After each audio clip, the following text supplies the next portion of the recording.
How to deposit money in Skrill. Hello everybody, welcome back to my channel. Today I'll guide you on how you can deposit money in Skrill. Now the process is quite simple and easy, so let me guide you through. First and foremost, you want to open up your Skrill application and you want to make sure that you're logged into your account. Now in my case, I'm already logged in.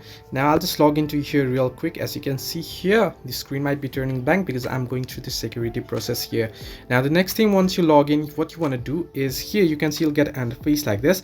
At the bottom of your screen you can see home, deposit and transfers option. Now in order to deposit, right, you want to simply tap on deposit option here and it will give you an option to deposit through credit or debit card. You can see here select payment method at the bottom of your screen. You want to simply tap on select payment method first, and then you will have to pay with your credit or debit card. You can see you want to simply tap on it and then it'll ask you whether this money is available for payments on gambling site. Do you want this money? You want to make sure if you want to select any option. In my case, I'll just select no and then tap on continue. Then add in your card number and your expiry date and card details, and simply tap on continue. And once you enter in your card details, at the top right corner you want to select the currency and the amount, and then simply tap on continue and go through the process that you'll be prompted to in order to deposit. So this way you can deposit money in Skrill. Hope this helped you. Do like and subscribe, and do not forget to leave a comment down below if you have any further issues.